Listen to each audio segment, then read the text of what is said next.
শাইখুল হাদিস পরিষদ কর্তৃক আয়োজিত আজকের এই সম্মেলনের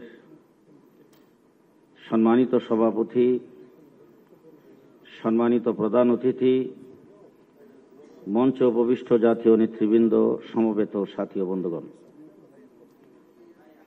সময় কম, সংক্ষেপে শুধু একটি কথা বলতে চাই।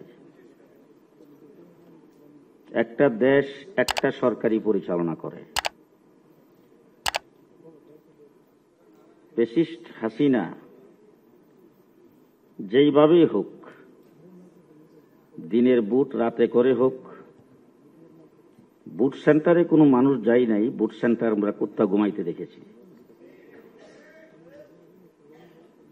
নজিরবিহীন 157টা আসন বিনা প্রতিদ্বন্দ্বিতায় ঘোষণা হইতে দেখেছি।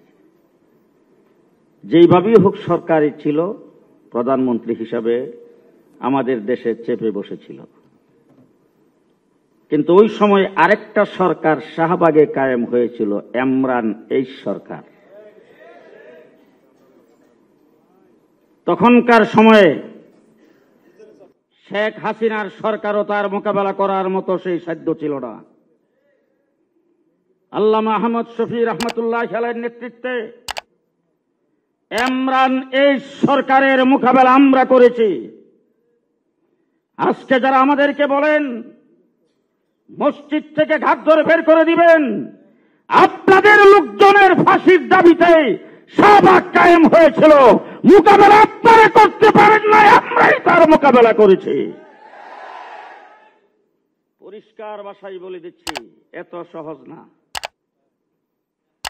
আমরা বাংলাদেশে বন্যার পানিতে ভেসে আসি নাই, আমরা কুচুরি ফেরার মতো ভেসে আসি নাই, আমরা এই দেশে গড় জমাই থাকি না, আমরা এই দেশের প্রাধান্য নয়, আমরা এই দেশে শিকড় থেকে শিকড় পর্যন্ত আমাদের হাতে। বাংলাদেশের শতকরা 99টা মসজিদের ইমাম আমাদের কওমি মাদ্রাসা। আজকে বাংলাদেশের সর্বস্তরের দিনদার মানুষ কওমি আলেম উলামায়ে কেরামকে অনুসরণ করে চলে। তাদেরকে ধাক্কা দিয়ে বের করে দিয়ে বাংলাদেশের রাজনীতি করবেন, তা হইতে দেওয়া যাবে না। সংগ্রামী সাথী ও বন্ধুগণ, বাংলাদেশের রাস্তার মোড়ে মোড়ে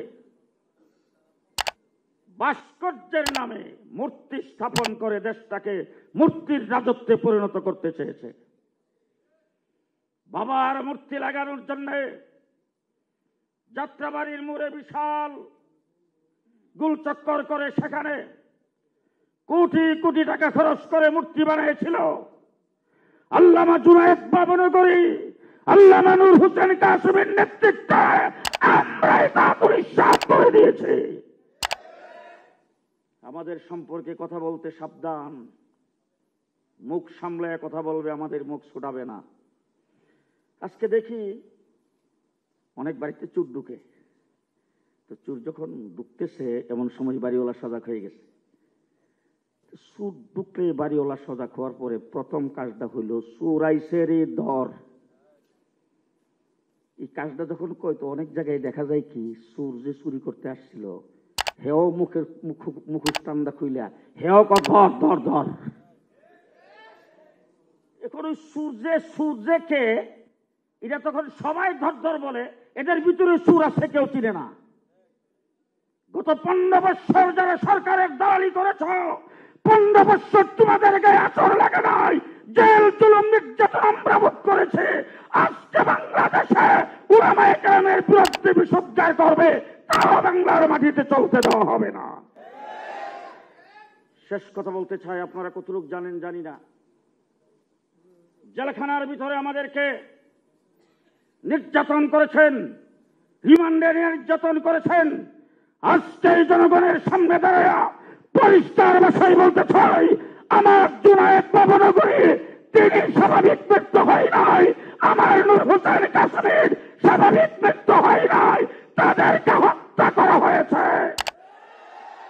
আজকে আমি আপনাদের কাছে জানতে চাই, জুনায়েদ বাবনগরী নূর হোসেন কাসেমীকে যারা হত্যা করেছে তাদের বিচার কে কে চান হাত তুলে দেখান। বাংলার সাথে বন্ধুগণ, আওয়ামী ফেসিবাদ বাংলার মাটিতে আর আসতে পারবে না।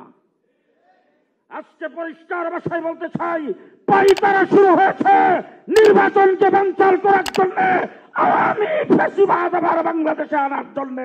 এই স্বপ্ন কাউকে পূরণ করতে দেওয়া হবে না। নাসরুম মিনাল্লাহ, ফাতহুন কারীব, ওয়া বাশশিরিল মুমিনিন। আসসালামু আলাইকুম।